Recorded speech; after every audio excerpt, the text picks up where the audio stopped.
I said I was going to do a new scam, but I'm going to start out with a quick news story. There was a jewel heist, and it seems like the elderly are easy targets. The man came into an elderly building that was supposed to have security and had a backpack, a black backpack. We, as gang stalking victims, already know about backpacks, and stole $200,000 worth of diamond jewelry from an elderly resident.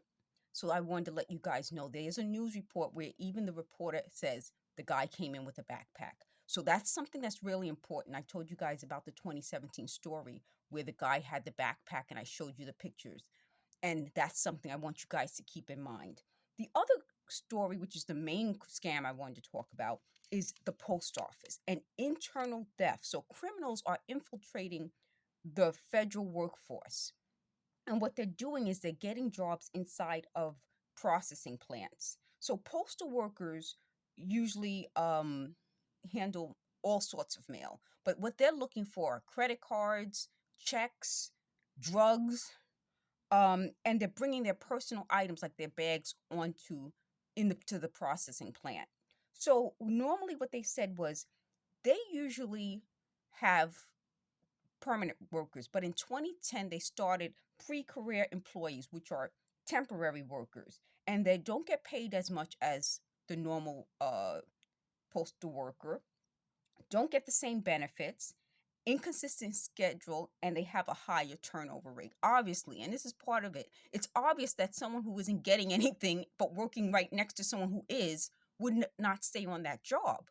And part of what the guy who works for the postal union said is that he's been trying to negotiate it so that they get rid of the temporary workforce and make it a full-time job, which makes more sense. We've all worked in jobs, and it's not, if you're going to have non-union people working with you, that's affecting the work environment. So, that makes no sense to me. So I can see why this scam is a big deal. But the bigger issue that he mentioned in this report is that they're targeted by gangs. So criminal organizations are recruiting people to get a job at the post office. Now, why is that a big deal? It goes back to what I've been saying about gang stalking. See, for some reason, it seems so weird, like, oh, gangs stalk people so they can recruit them to do things. Yes, it's common sense now. Gangs target people, usually people who can get the job, pass security, pass whatever type of, employment hiring process, and then get those people to do the crime. And so that crime could include just stealing checks, stealing mail, but also getting involved in trafficking drugs, which to me goes back to why I say gang stalking is about not just criminal organizations, but human trafficking. And this is something that everyone should know about. Thank you for watching.